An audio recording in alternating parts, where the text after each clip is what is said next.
Hyderabad central university ప్రస్తుతం దేశవ్యాప్తంగా మారుమోగుతున్నటువంటి పేరు. అసలు ఏం జరుగుతుంది హైదరాబాద్ సెంట్రల్ యూనివర్సిటీలో? హైదరాబాద్ సెంట్రల్ యూనివర్సిటీ పరిధిలో ఉన్నటువంటి 400 ఎకరాలను ప్రభుత్వం వేలం వేయడానికి నిర్ణయించుకుంది. దీనిని వ్యతిరేకిస్తూ తెలంగాణ ప్రజలు, ఇటు విద్యార్థులు రాస్తారోకోలు, ధర్నాలు చేస్తూ ఉన్నారు. సో ఇదే విషయం పైన మనతో మాట్లాడడానికి మాజీ విద్యార్థి సంఘం నాయకురాలు, గతంలో ఎస్ఎఫ్ఐ మరియు పీడిఎస్యులో కీలకంగా పనిచేసినటువంటి నాయకురాలు, ప్రజా సమస్యలు ఎక్కడైనా కనిపిస్తే ముందుండి పోరాటం చేసినటువంటి గొప్ప నాయకురాలుగా పేరు పొందినటువంటి గీతా మహేందర్ గారు మనతో పాటు ఉన్నారు. మేడం నమస్కారం, వెల్కమ్ టు GS5 టీవీ. నమస్తే అండి. మేడం, ప్రస్తుతం కంచెగచ్చిబౌలిలో ఉన్నటువంటి 400 ఎకరాలను తెలంగాణ ప్రభుత్వం ఏదైతే ఉందో వేలం వేయడానికి సిద్ధపడుతుంది. సో దీన్ని వ్యతిరేకిస్తూ ఎంతోమంది విద్యార్థులు మనం అక్కడ ధర్నా చేయడం చూస్తూ ఉన్నాము. సో దేశవ్యాప్తంగా దీనిపైన చర్చ విపరీతంగా జరుగుతున్నప్పటికీ కూడా మన సీఎం వెనకడుగు వేయడం లేదు. దీనిపైన మీ స్పందన ఏంటి? ఈరోజు హైదరాబాద్ సెంట్రల్ యూనివర్సిటీ అనేది విద్యా వ్యవస్థలో దేశంలోనే చాలా ప్రావీణ్యం కలిగినటువంటి యూనివర్సిటీ. ఇతర రాష్ట్రాల నుండి ఏరికోరి మరి ఈరోజు హైదరాబాద్ సెంట్రల్ యూనివర్సిటీలో వచ్చి చదువుకునేటటువంటి నేపథ్యం గల యూనివర్సిటీ.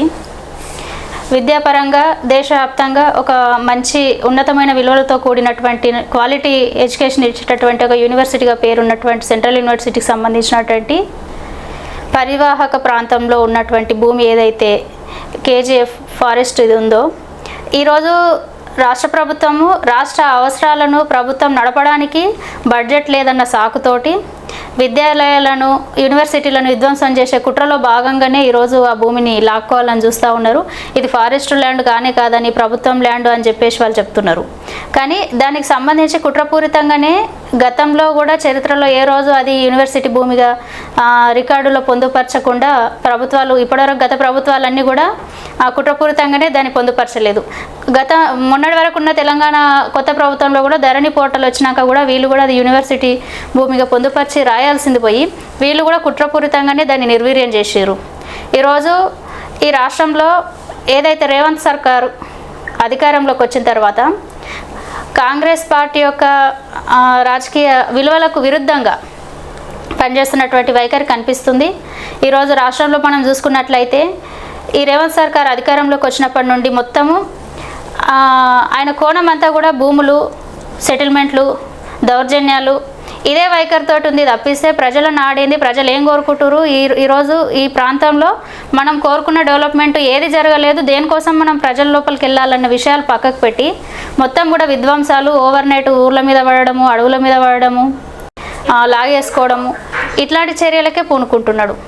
మొన్న మనం లగచర్లో చూసినట్లయితే అక్కడ కలెక్టర్ మీద గ్రామస్తులు తిరగబడినటువంటి చర్యకు ముందు చాలా సంఘర్షణలు జరిగినాయి. వాటిని ఏవి కూడా పట్టించుకోలే. వాళ్ళ యొక్క అభ్యంతరాలను వాటిని ఏమి లెక్క చేయకుండా దౌర్జన్యంగా ఇంకా నేను అనుకున్నా కాబట్టి ఈ భూమి నాకు కన్నుబడ్డది నేను తీసేసుకోవాలన్న ధోరణిలో వాళ్ళు అంత విసిగిపోయి తిరుగుబాడి ప్రజలు వాళ్ళు స్వచ్ఛందంగా ఉద్యమం చేస్తే దాంట్లో వివిధ కోణాల రాజకీయాలు ఉన్నారని చెప్పేసి ఒక రకమైనటువంటి చర్చ చేశారు. ఈరోజు కూడా సెంట్రల్ యూనివర్సిటీలో గుంటనక్కలు ఉన్నాయని చెప్తున్నాడు. గుంటనక్కలు కాదు, స్వచ్ఛందంగా విద్యార్థులు పోరాటం చేస్తున్నప్పుడు ఏ పోరాటం జరుగుతున్నా ఆ పోరాటాన్ని అంచవేయడం. గుంటనక్కలు అని ఎవరిని ఉద్దేశించినట్లు? అంటే ప్రతిపక్షాలనా లేకపోతే విద్యార్థులనా? ఇప్పుడు విద్యార్థులు స్వచ్ఛందంగా పోరాటం చేస్తారు, దానికి ఏ పార్టీకి మనం అటగట్టడానికి లేదు. గుంటనక్కలు ఉన్నాయని అక్కడ మాట్లాడుతుంటే ఈరోజు స్వయంగా నీ సొంత పార్టీ ఏదైతే కాంగ్రెస్ పార్టీ శ్రేణులు ఉన్నారో క్రియాశీలకమైనటువంటి కాంగ్రెస్ కార్యకర్తలే మా పార్టీలోకి ఈయన ఒక గుంటనక్కలాగా వచ్చి మా రాజకీయ సిద్ధాంత విలువలను నీరుగారుస్తూ మా యొక్క పార్టీ పరువు తీస్తుండని మాట్లాడుతున్నారు. ఇప్పుడు ఇదే విషయం గురించి మనము రేవంత్ రెడ్డిని అడిగినట్లయితే అందులో రకరకాల జంతువులు ఉన్నాయి, పక్షులు ఉన్నాయి, దాదాపుగా 734 రకాల చెట్ల జాతులు ఉన్నాయి. అందులో అన్ని రకాల చెట్లు, అంటే జాతులు మాత్రమే, చెట్లు అంటే కొన్ని లక్షల్లో ఉన్నాయి. అదేవిధంగా 220 రకాల పక్షి జాతులు ఉన్నాయి దాంట్లో. ఇంకా జింకలు, వివిధ రకాల జంతువులు అందులో ఉన్నాయి. సో ఇవన్నీ ఉన్నాయి అని అంటే తనేమంటున్నాడు అని అంటే ఇవేవి లేవు, అందులో కేవలం గుంటనక్కలు మాత్రమే ఉన్నాయని చెప్పి అక్కడ విద్యార్థులను కావచ్చు లేకపోతే ప్రతిపక్ష వామపక్షాలను కలిపి ఆయన అంటున్నాడు. నిజంగా అందులో ఈ రకాల జంతువులు కానీ లేకపోతే ఈ పక్షులు నెమళ్ళు ఉన్నాయా నిజంగా దాంట్లో? ఇప్పుడు రాత్రిపూట జేసీబీలు పోయి లైట్లు వేసుకొని వాళ్ళు అక్కడ మొత్తం విధ్వంసకరంగా చెట్లను కొట్టే ప్రయత్నం చేస్తున్నప్పుడు అక్కడ ఉన్న నెమళ్ళు వాటి యొక్క రోదనను ప్రత్యక్షంగా అక్కడ విద్యార్థులు ఉండి వాటన్నింటిని వీడియో తీసి కల్పితమే అంటున్నారు వాళ్ళు, అవి నిజం కాదు కేవలం క్రియేట్ చేసినవి మాత్రమే. క్రియేట్ చేసిన అయితే ప్రత్యక్షంగా నువ్వు రా కదా యూనివర్సిటీలోకి వచ్చి ఆ అడవిలోకి వచ్చి సందర్శించి చూసే కదా తెలిసేది. ఈరోజు పొద్దుగాల ఒక వీడియో వచ్చింది, కొండ సిల్వ రోడ్డు మీదకి వచ్చింది అడవిలోకించి, ఒక జింకకు రక్తం జేసీబీ ఏదో తాకినట్లుంది, రక్తాలతోటి అది రోడ్డు మీద పడి ఉంది. అసలు జంతువులు లేవు జీవరాశులు లేవు అనేది నువ్వెట్లా నిర్ధారిస్తావు? అక్కడ ఉన్నటువంటి ఇంతకుముందు ఉన్నటువంటి అనేక మంది విద్యార్థులు పోయి పరిశీలన చేసి వాళ్ళ యొక్క ప్రాజెక్ట్ రిపోర్ట్లనే ప్రవేశపెట్టారు కదా అక్కడ ఏమేమి ఉన్నాయని చెప్పేసి. అనేక వైల్డ్ లైఫ్ సంబంధించినటువంటి ఆర్గనైజేషన్స్ కూడా అందులో పోయి పరిశీలన చేసి వాళ్ళ యొక్క రిపోర్ట్లను ప్రవేశపెట్టారు కదా. లేవని చెప్పేసి నీ నోటికి నువ్వు ఇష్టం వచ్చినట్లు మాట్లాడితే అయిపోదు కదా. ఈ విషయం గురించి మనము అధికార పార్టీని కనుక మనం అడిగితే వాళ్ళు చెప్పే సమాధానం ఏంటంటే కేవలం కాంగ్రెస్ ప్రభుత్వాన్ని గద్దెదించాలి అనేటువంటి ఉద్దేశంతోనే ప్రతిపక్షాలు పూనుకున్నాయని చెప్పి క్లియర్గా వాళ్ళు స్టేట్మెంట్ ఇస్తున్నారు. గతంలో బీఆర్ఎస్ ప్రభుత్వంలో అదే సర్వే నంబర్లో 25 ఎకరాలు మైహోమ్ ఇచ్చినప్పుడు లేవనటువంటి నోర్లు ఈరోజు ఎందుకు లేస్తున్నాయి అంటే మా ప్రభుత్వాన్ని గద్దెదించాలని ఏదో రకంగా వీళ్ళు పనిగట్టుకు వస్తున్నారని చెప్పి వాళ్ళు చెప్పేటువంటి సమాధానం. దీనిపైన మీ స్పందన ఏంటి? గత 10 ఏళ్ళుగా గత బీఆర్ఎస్ ప్రభుత్వం అరాచకాలన్నింటిని చూసి విసిగిపోయిన ప్రజలు మిమ్మల్ని ఏరుకోరు ఎన్నుకున్నటువంటి ప్రజలు మిమ్మల్ని గద్దెదించాలని ఎందుకు అనుకుంటారు? మీ పరిపాలన బాగుంటే వాళ్ళే స్వాగతిస్తారు, వాళ్ళే బ్రహ్మరథం పడతారు కదా. అధికారంలోకి వచ్చిన వారం రోజులు కాకముందే మీరు విధ్వంసాలు ప్రారంభించారు. అధికారంలోకి వచ్చిన వారం రోజులకే దామగుండం అడవి విధ్వంసం కోసము పునాది రాళ్ళేసారు. అధికారంలోకి వచ్చిన వారం రోజులకే మీరు లగచర్లకు సంబంధించినటువంటి విధ్వంసాన్ని ఇది చేసారు. కాంగ్రెస్ అగ్రనాయకులు కూడా ఎవ్వరూ ఈ వైఖరి పైన విమర్శిస్తలేరు. కేవలం రేవంత్ రెడ్డి అనుచర వర్గము ఆయనకు సంబంధించినటువంటి ఫాలోయింగ్ వర్గం తప్పిస్తే అసలైన కాంగ్రెస్ శ్రేణులు ఎవరు కూడా రాష్ట్రంలో జరుగుతున్నటువంటి అరాచకాల పట్ల రాష్ట్రంలో జరుగుతున్నటువంటి ప్రజా వ్యతిరేక విధానాలను వాళ్ళందరూ కూడా స్వాగతిస్తారు. గతంలో కాంగ్రెస్ పార్టీకి ఒక చరిత్ర ఉంటుండే, ఏ పోరాటం చేసినా దాన్ని క్రియాశీలకంగా పరిశీలన చేసి అందులో మంచి చెడ్డలు ఏంది అనేది తర్ఫీదు చేసుకునేటటువంటి ఒక వైఖరి ఆ పార్టీకి ఉంది. కానీ అక్కడ ఉన్నటువంటి కాంగ్రెస్ అసలు రాజకీయ సైద్ధాంతిక నేతలది ఈరోజు ఏమీ నడుస్తలేదు. ఈయన వచ్చినటువంటి ముఖ్యమంత్రి ఎవరైతే ఉన్నారో ఈయన ఏ ఆశయాల కోసం ఏ లక్ష్యం కోసం రాజకీయాల్లోకి వస్తారో వాళ్ళ నరాల్లో అది ఎప్పటికీ ఉండిపోతుంది. ఈయన వచ్చిందంతా రియల్ ఎస్టేటు, భూములు, దందాలు, సెటిల్మెంట్లు అదే కోణంలో వచ్చిండు కాబట్టి ఈరోజు కూర్చున్న కుర్చీలో కూడా వాటికి ఎట్లా న్యాయం చేయాలి, వాటి నుండి ఎట్లా లబ్ధి పొందాలన్న ఆలోచన వైఖరితోటే ఉన్నాడు. రేవంత్ రెడ్డి ఎప్పుడైతే సీఎం అయిండో సీఎం అయినప్పటి నుండి కూడా తను చేసినటువంటి ప్రతి పనిలో కాంట్రవర్సీ. ఫర్ ఎగ్జాంపుల్ మీరు ఇందాక అన్నట్లు లగచర్ల ఇష్యూ కావచ్చు, అదేవిధంగా న్యావీ రాడార్ విషయంలో దామగుండంలో దాదాపుగా మీ పోరాటం చాలా ఉంది దాంట్లో. ఎందుకంటే మేము ప్రతిరోజు ఏ న్యూస్ చూసినా ఏ పేపర్లో చూసినా మీరు దామగుండాన్ని కాపాడదామనేటువంటి చేసినటువంటి ప్రయత్నం మామూలుగా ఉండదు. సో అంతా కష్టపడ్డారు ఆ విషయంలో. అదేవిధంగా నెక్స్ట్ హైడ్రా విషయంలో, సో హైడ్రా విషయంలో కూడా విపరీతంగా జనాలు ఇబ్బంది పడ్డారని చెప్పి చాలా వ్యతిరేకత. ఇప్పుడు ఈ ఎస్యూ విషయంలో ఈ 400 ఎకరాలు వేలం వేయొద్దని చెప్పి అంటే తను చేసినటువంటి ప్రతి పనిలో కూడా అడ్డుపడుతున్నారు అని అంటే అతను చేసేటువంటి పని సరైనటువంటిది కాదా, లేకపోతే ప్రజలకు కావాలని చెప్పి అతను చేసేటువంటి పనులలోకి అంటే ప్రజల్ని ఇన్వాల్వ్ చేస్తున్నారా? ఈ ప్రస్తుతం ఉన్నటువంటి ఎవరైతే గత ప్రభుత్వం కావచ్చు లేకపోతే ప్రతిపక్షాలు కావచ్చు గవర్నమెంట్ని గద్దెదించే ఉద్దేశంతో ప్రజల్ని విద్యార్థుల్ని ఉసుగొలుపుతున్నారా? ఇప్పుడు ప్రభుత్వం వచ్చి కొత్త రాష్ట్రం ఎన్నుకున్న తర్వాత కొత్త ప్రభుత్వం వచ్చింది. కొత్త ప్రభుత్వంలో మనకి ఇంకా గిన్నె లేదు, చెంబు లేదు, తట్టా బుట్టా చదువుకోనికి మనకు టైం పడుతుంది కొత్త రాష్ట్రంలో అంటే టైం ఇచ్చిర్రు ఆ ప్రభుత్వానికి. ఆ అరాచకాలు అన్నింటిని కూడా చూసిర్రు, భరించిర్రు, విసిగిపోయే గద్దె దించిర్రు. అట్లాంటి నిన్ను ఎన్నుకున్న ఒక వారం రోజుల లోపల నేను నిన్ను దించాలని ఏ ప్రజలు కోరుకోరు. కాకపోతే నువ్వు ఆలోచిస్తున్న వైఖరి ఏ రకంగా ఉంది, నీ యొక్క ఆలోచన విధానము ఎవరి కోసం ఉందనేది ప్రజలు గ్రహిస్తున్నారు. ఇప్పుడు ఏళ్ల నుండి ఆ మురికి కాలువల పొంటి ఉండి వాళ్ళు ఎంతో తిని తినక ఉపవాసం ఉండి ఒప్పిడి ఉండి నిర్మాణం చేసుకున్నటువంటి ఇండ్లను నిర్దాక్షిణ్యంగా కూల్చేసినావు. ఎందుకోసం అంటే మూసి సుందరీకరణ అని చెప్పినావు. అసలు మూసి సుందరీకరణ యొక్క ప్లానింగ్ ఏంది? అసలు నువ్వు కరెక్ట్గా చేయాలనుకుంటే మూసి సుందరీకరణ చేయాలంటే ఫస్ట్ మురుగును తీసే పని చేయు, ఇండ్లను కూల్చుడు కాదు కదా. మురుగును తీసి నువ్వు దాన్ని వచ్చే కంపెనీల నుండి వచ్చేటటువంటి ఏదైతే పొల్యూషన్ వచ్చి అందులో కలుస్తుందో దాన్ని రాకుండా చెయ్యు. విషపూరితమైనటువంటి వ్యర్థాలన్నీ వచ్చి మూసిలో కలవకుండా నువ్వు చర్యలు తీసుకో. దానికి ప్రజలు బ్రహ్మరథం పడతారు.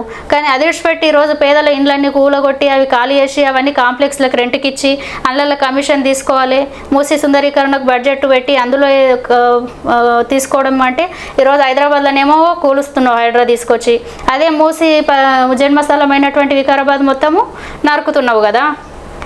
ఈరోజు అసెంబ్లీలో మాట్లాడుతున్నాడు ఏమన్నంటే ప్రకృతిని మనం కాపాడుకోవాలి, రేపటి తరాలకు మనం ప్రకృతిని అందించాలని చెప్తున్నావు. 2900 ఎకరాల అడవిని నువ్వు మళ్ళీ నిర్మాణం చేయాలంటే అది అయ్యే పనేనా? ఈరోజు అసలు అడవిని కాకుండా ఆల్టర్నేటివ్ ఇప్పుడు నేవీ రాడార్ విషయంలో కూడా చాలా రాద్ధాంతం జరిగింది. ఏం చెప్తున్నారు స్థానికులు కానీ పర్యావరణవేత్తలు కూడా ఈ అడవిని ఇట్లనే ఉంచమని చెప్తున్నారు. వీళ్ళు ఏమన్నంటే దేశంలోనేమో రాహుల్ గాంధీ భారత రాజ్యాంగాన్ని చేతిలో పట్టుకొని ఈరోజు హక్కులు కాలరాయబడుతున్నాయి, ప్రశ్నిస్తే దేశద్రోహులు అంటుండు, రాజ్యాంగాన్ని కాపాడాలని చెప్తున్నాడు. ప్రశ్నించోళ్ళని దేశద్రోహులు అంటారని మీ అగ్రనాయకుడు అంటాడు. నీవు వచ్చి ఈడ స్థానికంగా ఉన్న ఎమ్మెల్యే రామ్మోహన్ రెడ్డి ఏం మాట్లాడుతుండు, రాడార్కు వ్యతిరేకంగా మాట్లాడటోళ్ళమే దేశద్రోహం కేసులు పెట్టి లోపలేయాలని మాట్లాడతాడు. అంటే మీ రాజకీయ వైఖరి ఏంది? మీ అగ్రనాయకులు ఏం మాట్లాడుతారు, క్షేత్రస్థాయిలో మీరు అమలు చేస్తున్న విధానాలు ఏంటిది? ఈరోజు నేవీ రాడారు వాళ్ళు ఆల్టర్నేటివ్ ప్లేస్లో ఎంచుకున్నారని చెప్పేసి కోర్టు డాక్యుమెంట్లని వాళ్ళు క్లియర్గా చెప్తున్నప్పటికీ ఈయనే చేయాలని మీకు అంత రాదంతం ఎందుకు? ఈరోజు నిరుపయోగ కేజీఎఫ్ కర్ణాటక గోల్డ్ మైనింగ్ స్థలము ఇట్లాంటివి ఒరిస్సా రాష్ట్రంలో కానీ అటు ఇతర ఇసుక రాడార్ కేంద్రాలు అనేటివి కూడా దీవులలో ఎడారి ప్రాంతాలలో ఉంటాయి. ఈరోజు స్వచ్ఛమైనటువంటి ఇక్కడ అనేక రకాలైనటువంటి ఔషధ మూలికలు ఉన్నాయి, జీవ వైవిధ్యం ఉంది, అక్కడ ఈసి మూసి కాగ్న నదుల యొక్క జన్మస్థలం ఉంది. ఇంత స్వచ్ఛమైనటువంటి న్యాచురల్ అడవిని నాశనం చేయకుండా అని చెప్పేసి మాట్లాడితే దేశద్రోహులు అనడం ఏంది? ఈ రాడార్ ప్రాజెక్టు ప్రారంభానికి ముందు కోర్టులో ఇది ఆల్రెడీ ఒక కేసు కొనసాగుతూ ఉంది. అందులో ఇక్కడ జరుగుతున్నటువంటి అడవి విధ్వంసానికి సంబంధించి మేము 11,70,000 చిల్లర చెట్లను కాంపెన్సేటరీ ట్రీస్గా నాటుతామని చెప్పారు. అది కూడా వాళ్ళ ప్లాన్ కోర్టుకి ఇచ్చినటువంటి ఏదైతే కోర్టు గైడ్లైన్స్ ప్రకారం వాళ్ళు చేయాల్సింది ఏముందంటే వీళ్ళు చెట్లు పెట్టి 10 సంవత్సరాలు వాటిని పెంచే బాధ్యత ఈ యొక్క ప్రాజెక్టుకి సంబంధించినటువంటి అధికారులది. ఆ చెట్లు పెట్టిన తర్వాత 3 సంవత్సరాలు వాటి స్టేటస్ చూసి 3 సంవత్సరాలు అయినాక ఈ రాడార్ స్టేషన్ కోసం చెట్లు కొట్టమని చెప్పేసి కోర్టు చెప్పింది. ఆర్టీఐలో అడిగినాం ఇప్పటివరకు ఈ యొక్క చెట్లు ఎక్కడ నాటిరో అవి ఏ స్టేజ్లో ఉన్నాయి ఎట్లున్నాయని చెప్పేసి అడిగితే ఇప్పటివరకు అసలు ఆ చెట్లు పెట్టడానికి ఎక్కడ గుంట స్థలం ఇవ్వలేరు. గుంట స్థలం ఇవ్వండి, చెట్లు పెట్టండి. ఇప్పుడు దాదాపుగా మీరు లోపల పోయి చూడండి 1000 చెట్లు పోయినాయి. అసలు చెట్లను రీట్రాన్స్లేషన్ చేస్తారు. అది ఎట్లా ఇప్పుడు మీరు చెప్పారు హైవేలో అలాంటి వేస్తున్నప్పుడు పెద్ద పెద్ద వృక్షాలు ఉంటాయి, ఆ వృక్షాలను నాశనం చేయకుండా ట్రీ ట్రాన్స్లేషన్ చేయాలి. అది కూడా ఎట్లా అంటే ఒక జియాలజిస్ట్, ఒక బొటానిస్టు, ఒక ఫారెస్ట్ ఆఫీసరు, కొంత నైపుణ్యం కలిగినటువంటి టీం మొత్తం వాళ్ళ ఆధ్వర్యంలో ఒక పర్యవేక్షణలో దాన్ని చేయాలి. అసలు ఈరోజు దామగుండంలో 1000 చెట్లు ఆల్రెడీ రోడ్డు పని స్టార్ట్ చేసిర్రు. రోడ్డు కోసము ఎంత దూరం చెట్లను ఇట్లా పీకిరు, మట్టిలో తీసుకుపోయి పెట్టిరు. కనీసం వాటికి మంచినీళ్ళు కూడా లేనటువంటి పరిస్థితి ఉంది. అంటే పొడి మట్టిలో తీసుకుపోయి చెట్లను నాటిరు. ఈరోజు రాడార్ కేంద్రంలో కూడా చాలా అనుమానాస్పదమైనటువంటి విషయాలు కూడా కనిపిస్తూ ఉన్నాయి. ఇప్పుడు అవన్నీ మనము ఎట్లా అంటే వీళ్ళు ఇనాగ్రేషన్ చేసింది VLF రాడార్ స్టేషన్ 2010 ఆ టైంలో కనీసం చిన్న ఫోన్లు మన దగ్గర ఆ రోజు కనీసం స్మార్ట్ ఫోన్లు కూడా లేనటువంటి పరిస్థితిలో ఆ గ్రామంలో గ్రామసభ పెట్టి ఒక 25-30 మందితోటి ఒప్పందం తీసుకున్నారు. ఆ గ్రామసభ సర్పంచ్గా ఉన్నటువంటి ఆమె ఆ రోజు 3వ తరగతి చదువుకుంది. ఆమెకు రాడార్ అంటే ఏంది, నేవీ అంటే ఏంది, టెక్నాలజీ అంటే ఏంది ఇవన్నీ ఏమీ తెలియని ఆమెకు ఈ ఊరోళ్ళకు 200 మందికి ఉద్యోగాలు ఇస్తామని చెప్పేసి ఒక ఒప్పందంతో ఆ రోజు అనుమతి తీసుకున్నారు. నేవీ అని వాళ్ళు అనుకున్నారు. నేవీ ప్రాజెక్ట్ ఏదో అని వాళ్ళు ఇచ్చేసారు. కానీ వాళ్ళకి ఈ తరంగాలు వీటి యొక్క రేడియేషన్ ఎఫెక్ట్స్ ఇవేమీ తెలియవు వాస్తవం. వాస్తవానికి. అసంటి పర్మిషన్ ఆ రోజు తీసుకున్నటువంటి పర్మిషన్ పట్టుకొని వీళ్ళ ప్రాజెక్టుకు సంబంధించి మొత్తం వర్క్ చేసేసారు. గత ప్రభుత్వంలో కూడా దీనికి సంబంధించిన అన్ని అనుమతులు ఇచ్చారు. ఇక్కడ ఏంటంటే VLF రాడార్ స్టేషన్ అని వాళ్ళు ఇనాగ్రేషన్ చేసిర్రు. మీరు మీ ఫోన్ తీసుకొని VLF యొక్క వేవ్ లెంత్ ఎంత అనేది కొట్టండి, గూగుల్ సెర్చ్ చేయండి. మీకు ఇంకా ఎన్ని రకాల అధ్యయనాలు ఉంటే అన్ని అధ్యయనాలలో చదవండి. VLF వేవ్ లెంత్ 100 కిలోమీటర్లు సైంటిఫికల్గా. 100 కిలోమీటర్లు వికారాబాదు దామగుండం అడవి నుండి ఎటు చూసుకున్నా మనకు 100 కిలోమీటర్ల దూరంలో రాడార్ స్టేషన్ ఎందుకోసం పెడుతున్నారు వాళ్ళు? సముద్రంలో ఉన్నటువంటి నౌకలకు జలాంతర్గాములకు సిగ్నల్స్ ఇచ్చే కేంద్రం ఇది అని చెప్తున్నారు. ఇప్పుడు 100 కిలోమీటర్ల లోపల మనకు ఎక్కడ సముద్రం ఉంది, ఎక్కడ తీర ప్రాంతం ఉంది? ఇది ఖచ్చితంగా కోర్టు డాక్యుమెంట్లోనే ఇది ELF కైనా VLF కైనా కావచ్చు అని చెప్పేసి వాళ్ళు చెప్పారు. మీ ఉద్దేశం ప్రకారం దీనికోసం ఏమంటుంది మరి? ELF కనుక అయితే ఖచ్చితంగా సౌత్ ఇండియా మొత్తం సర్వనాశనం అయ్యేటటువంటి ప్రమాదం అవుతుంది. ELF అనేది ఎక్స్ట్రీమ్లీ లో ఫ్రీక్వెన్సీ. ఇది యుఎస్లో కానీ ఇతర కొన్ని ఈరోజు ప్రపంచాన్ని శాసిస్తున్నటువంటి అగ్రరాజ్యాలు అసంటిది దీని రేడియేషన్ ఎఫెక్ట్స్ తట్టుకోలేక అక్కడ ఉన్నటువంటి ప్రజల యొక్క అనారోగ్య పరిస్థితుల రీత్యా వాటిని బ్యాన్ చేసుకున్నాయి. మరి వాటిని మన దగ్గర అలాంటి స్టేషన్ మన దగ్గర ఎందుకు పెట్టాలని అనుకుంటారో ఇంకా అది ప్రభుత్వం యొక్క ఆలోచన విధానం ఏందో తెలియదు. కానీ ఒకవేళ ELF రాడార్ స్టేషన్ అయితే మాత్రం ఈ ప్రాంతం మొత్తం ఒక రకంగా శ్మశానమే అవుతుందని చెప్పేసి మాత్రం అధ్యయనాలు చెప్తా ఉన్నాయి. ఓకే, ఇప్పుడు మీరు ఇందాక అన్నట్టు మేడం దామగుండంలో దాదాపుగా కొన్ని వేల చెట్లు నాశనం చేశారు. సో అంటే ఒక ప్రాజెక్ట్ కోసం అది. ఇప్పుడు మీరు గమనించినట్లయితే కొన్ని సంవత్సరాల నుంచి బీజాపూర్ నుంచి Hyderabad to Bijapur highway. So హైవేలో ఎన్నో ప్రమాదాలు జరుగుతున్నాయి. ఇప్పటికి ఎంతోమంది ప్రాణాలు కోల్పోయారు. ఆ హైవే కోసం చాలామంది ఇప్పటికీ ధర్నాలు చేయడము ఇలాంటివి మనము ఇంతకుముందు గతంలో చాలా చూసినాము. సో ఎవరో ఒక person green tribunal, national green tribunal సంబంధించినటువంటి పర్సన్ తేజ బాలాంతరాపు అనేటువంటి పర్సన్ ఈ మొక్కలను నాశనం చేయొద్దు, కొట్టేయద్దు, పెద్ద పెద్ద చెట్లు ఇవి అని చెప్పి కోర్టులో కేసు వేసిందని చెప్పి ఇప్పటివరకు ఆ రోడ్లు పని కూడా జరగట్లేదు. అంటే ఇప్పుడు ఆ నేవీ రాడర్ కోసము కోర్టులో కేసు ఉన్నప్పటికీ వాటిని నాశనం చేసేసారు, మీ పనులు స్టార్ట్ చేసారు. ఇక్కడ ఇప్పుడు SCOలో కూడా 400 ఎకరాల్లో చెట్లను నాశనం చేయడానికి రెడీగా ఉన్నారు. మరి బీజాపూర్ టు హైవే ఏదైతే హైదరాబాద్ టు బీజాపూర్ హైవే ఉందో మరి ఈ చెట్లను కూడా తీసేసి ఆ రోడ్డు విస్తరించేటువంటి పనులు ఎందుకు చేయట్లేదు అంటారు గవర్నమెంట్? ఆల్టర్నేటివ్ ప్లానింగ్ ఉంది కదా. మీరు ఇప్పుడు ఆ గ్రీనరీని నష్టం చేయకుండా రీట్రాన్స్లేషన్ చేయడం దానికి కాంపెన్సేషన్. ఇంకొకటి మేడం, ఇక్కడ ఇప్పుడు మనము ఇదే HCOలో తీసుకున్నట్టయితే అక్కడ అనేక జీవరాశులు ఉన్నాయి. ఎన్నో అంటే అక్కడ జింకలు ఉన్నాయి, నెమ్మలు ఉన్నాయి, రకరకాల చెట్ల యొక్క జాతులు ఉన్నాయి, అక్కడ రకరకాల రకాలు ఉన్నాయి అందులో. సో వాటిని కూడా అంత ఈజీగా తీసేసినటువంటి ప్రభుత్వం ఇక్కడ సింపుల్గా మేడం, మనిషి ప్రాణం ముఖ్యమా నీకో చెట్లు ముఖ్యమా అంటే మనం ఏం ఎంచుకుంటాం? చెట్ల కంటే ఇంపార్టెంట్ మనిషి ప్రాణం ముఖ్యం. ఎంతోమంది ఇప్పటికీ తక్కువ కొన్ని వేల మంది, నా దగ్గర ఎగ్జాక్ట్లీ డేటా ఉంది నా దగ్గర, కొంత వేల మంది ప్రాణాలు పోయినటువంటి ఈ దారిలో. సో ఆ దాన్ని విస్తరించకుండా ఏం పనులు లేవు అన్నట్లు అక్కడ పోయి ఏదో IT ప్రాజెక్టు చేస్తామని చెప్పి ఇక్కడ నేవీ రాడర్ అని చెప్పి అక్కడ దామగుండం అడవులు నాశనం చేయడము, ఇది ఎంతవరకు సమంజసం? అసలు నిజంగా గవర్నమెంట్ అనుకుంటే హైదరాబాద్ టు బీజాపూర్ హైవే పనులు జరపవచ్చా జరపకూడదా? వాళ్ళకి ప్రాంతం డెవలప్మెంట్ చేయాలన్న చిత్తశుద్ధి ఉంటే అది ఏ రోజు అయిపోయే ప్రక్రియ. కాకపోతే తెలంగాణ రాష్ట్రంలో మీరు ఎక్కడ చూసినా ఆల్మోస్ట్ అన్ని హైవేలు కంప్లీట్ అయిపోయినాయి, మన ఈ హైదరాబాద్ టు బీజాపూర్ తప్ప. ఎక్కడ వెళ్ళినా కూడా విశాలమైనటువంటి రోడ్లు ఉన్నాయి, ఎలాంటి ఇబ్బందులు లేకుండా. ఇక్కడ విషయానికి వచ్చేసరికి ఈ రకంగా జరుగుతుంది. దీనికి రీజన్ ఏమంటారు అసలు? అయితే వికారాబాద్ రోడ్ల విషయంలో గ్రీన్ ట్రిబ్యునల్లో కేసు ఉండడం పెద్ద సమస్య కాదు. ప్రతి హైవేలు వేస్తున్న దగ్గర కూడా పోతున్న చెట్లకు కాంపన్సేటరీగా వాటికి చెట్లు పెట్టడము, ఆ చెట్లను రీలొకేషన్ చేయడం అనే ప్రక్రియలు కొనసాగుతున్నాయి. ఇక్కడ ఈ యొక్క రోడ్డుకు అది పెద్ద సమస్య కాదు వీళ్ళు చేయాలనుకుంటే. కానీ తరతరాలుగా వికారాబాద్ కానీ ఉమ్మడి రంగారెడ్డి జిల్లా ఈ ప్రాంతంలో మొత్తం కూడా ఏం జరుగుతుందంటే కుటుంబ రాజకీయాల యొక్క కుమ్మలాటలో ఈ ప్రాంతం యొక్క అభివృద్ధి అనేది నిర్వీర్యం అవుతుంది అనేది చాలా స్పష్టమైనటువంటి విషయం. ఒక నేత అధికారంలో ఉన్నప్పుడు ఈ ప్రాంతానికి మంచి రోడ్ వచ్చిందంటే ఆ క్రెడిట్ అంతా ఆ నేతకు పోతే మళ్ళీ నాకు రాజకీయమైనటువంటి పుటగతులు ఉండవేమని చెప్పేసి వీళ్ళు ఆపడం, వీళ్ళ ఆయంలో చేతామంటే వాళ్ళు ఆపడము, వాళ్ళు కొట్లాడుకుంటూ వాళ్ళ యొక్క రాజకీయ ఒత్తిళ్లతోటే ఉద్దేశపూర్వకంగా ఈ ప్రాంతాన్ని నిర్వీర్యం చేశారు. ఎందుకంటే హైదరాబాద్కి 60 కిలోమీటర్లు ఉన్నటువంటి వికారాబాద్లో నిజంగానే వాళ్ళకి చిత్తశుద్ధి ఉంటే ఇప్పటికి ఎంతో డెవలప్మెంట్ జరగాల్సింది. ఇటు తాండూరు ఈరోజు బాంబేకి సంబంధించినటువంటి మార్కెట్ తోటి ఇంటర్నల్ లింకింగ్గా చాలా అటు వ్యాపారం నడుస్తుంది. అసంటిది ఈరోజు వికారాబాద్ ఇంత ఎందుకు వెనుకబడి ఉన్నది? పేరుకు చెప్పుకోవడానికి మాత్రమే ఈరోజు వికారాబాద్ జిల్లా హెడ్ క్వార్టర్, అదొక పొలిటికల్ సెంటర్ తప్పిస్తే ఈరోజు డిగ్రీ పట్టుకొని వికారాబాద్ మొత్తం తిరిగితే వారం రోజులు తిరిగినా ఒక ఉద్యోగం దొరకనటువంటి పరిస్థితి ఉంది. అటు పరిగిపోయినా అదే పరిస్థితి, తాండూరు పోయినా అదే పరిస్థితి.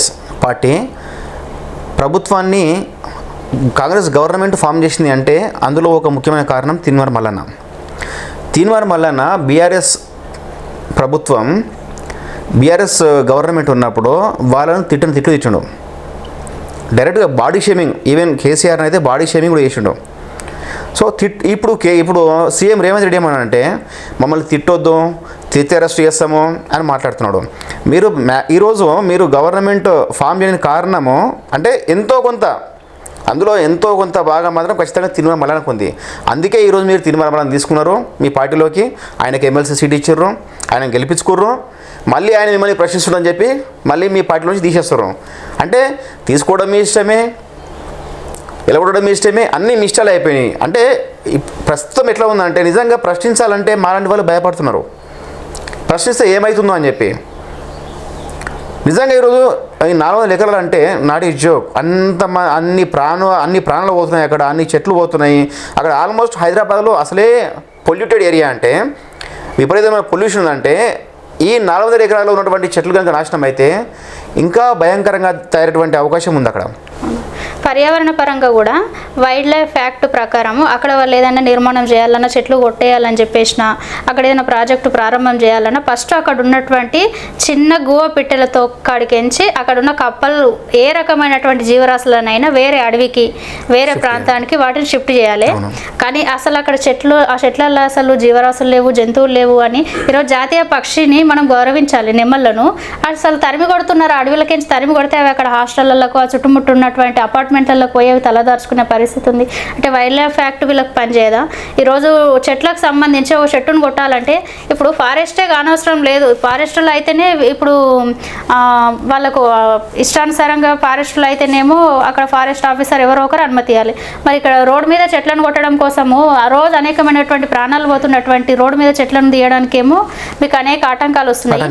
మరి ఆ చెట్లను కొట్టడం కోసము గుర్తుకొస్తలేదా? పర్యావరణం అక్కడ గుర్తుకొస్తలేదా? అంటే అక్కడ ప్రజా ప్రయోజనం ఉంది, ఇక్కడ ప్రజా ప్రయోజనం లేదా? అది ఈరోజు హాస్పిటల్, ఈరోజు హెల్త్ సిస్టమ్ మొత్తం డ్యామేజ్ అయిపోయింది. ప్రైవేట్ కార్పొరేట్ వ్యవస్థల్లోకి ఈరోజు మొత్తం వైద్యం వెళ్ళిపోయింది. విద్యా పరిస్థితి కూడా అదే ఉంది. మంచి హాస్పిటల్ కట్టు, నువ్వు ఒక హై ఫెసిలిటీస్ కలిగినటువంటి హాస్పిటల్ కట్టు, దానికి ప్రజలు ఏమన్నా కన్విన్స్ అయ్యే పరిస్థితి ఉంటుంది. కానీ ఉన్నటువంటి విలువైనటువంటి భూములన్నింటిని ప్రైవేట్ వాళ్ళకి అప్పచెప్పుకుంటా ఇది ఎంతవరకు కరెక్ట్ అని అంటే ఇక ప్రతిపక్షాలు చేస్తున్నారని, ఇది ఎవరో సోకాళ్ళు సోషల్ మీడియా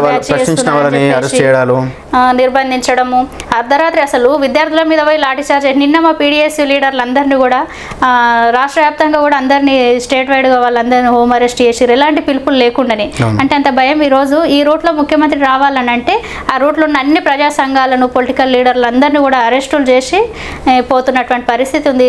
ప్రభుత్వం ఏర్పడ్డ సంవత్సరంన్నర లోపల నేను ఈ లోపల ఆ ప్రభుత్వం మీద ఇంత వ్యతిరేకత రావడానికి అసలు కారణం ఏంది అంటే మీకు పరిపాలన చేతన అయితే లేదు అని చెప్పేసి మీకు మీరుగా రుజువు చేసుకొని దాని నుండి ప్రజలను డైవర్ట్ చేయడం కోసం ఇలాంటి విధ్వంసాలను మీరు తెరలేపుతున్నారనేది అర్థమవుతుంది. ప్రస్తుతం ఉన్నటువంటి ఇష్యూ హైదరాబాద్ సెంట్రల్ యూనివర్సిటీలో ఆ 400 ఎకరాల వేలంపాట ఏదైతుందో దాన్ని ఆపాలి అంటే ఎలాంటి స్టాండ్ తీసుకోవాలి? ఖచ్చితంగా ప్రభుత్వము, ఇంతకుముందు టీఆర్ఎస్ గవర్నమెంట్ కూడా ప్రభుత్వ అవసరాల కోసము రాష్ట్ర వ్యాప్తంగా చాలా భూములను వేలంపాటలో పెట్టి అమ్మిరు. అవి ఎలాంటివి అంటే మండల కేంద్రాల్లో, గ్రామీణ ప్రాంతాల్లో ఉన్నటువంటి భూములను. ఆ రకంగా మీరు ఇంకేమన్నా ఆల్టర్నేటివ్ ప్రజలకు పూర్తిగా విధ్వంసం కలగకుండా, నష్టం చేకూర్చే రకంగా కాకుండా ఉన్నటువంటి నిరుపయోగమైనటువంటి స్థలాలను మీరు ఆల్టర్నేటివ్ ప్లాన్ చేయండి. అది ప్రజలను ఒప్పించి మెప్పించి. కానీ ఈరోజు యూనివర్సిటీకి అంత దగ్గరగా ఉండి హైదరాబాద్లో ఉన్నటువంటి ఈ యొక్క ఏదైతే 400 ఎకరాల భూమిని మీరు తీసుకోవాలన్నటువంటి నిర్ణయాన్ని ఖచ్చితంగా వెనక్కి తీసుకోవాల్సిందే. అదే ఆ యూనివర్సిటీ భూమిగా ఇప్పటికైనా ప్రభుత్వము గుర్తించి అన్ని రికార్డులలో పొందుపరిచి అది శాశ్వతంగా యూనివర్సిటీ భూమిగానే గుర్తించాలని చెప్పేసి మేమైతే ప్రధానంగా డిమాండ్ చేస్తూ ఉన్నాము. ప్రభుత్వం ఖచ్చితంగా ఇక్కడ ఆల్టర్నేటివ్ లొకేషన్ చూసుకొని అక్కడ నుండి ట్రాన్స్లేట్ అవ్వాల్సిందే, అడవిని అట్లనే సురక్షితంగా ఉంచాలని చెప్పేసి మేము కోరుతా ఉన్నాము. గీత గారు ఏమంటున్నారు అంటే ఈ హైదరాబాద్ సెంట్రల్ యూనివర్సిటీకి ప్రత్యామ్నాయం ఏంటి అని అంటే ఆ ప్లేస్లో కాకుండా ఇంకా వేరే ఏదైనా నిరుపయోగమైనటువంటి ప్లేస్ను గుర్తించి ఆ ప్లేస్లో ఇలాంటి నిర్మాణాలు చేపడితే బాగుంటుంది అని చెప్పి వాళ్ళు డిమాండ్ చేస్తున్నారు.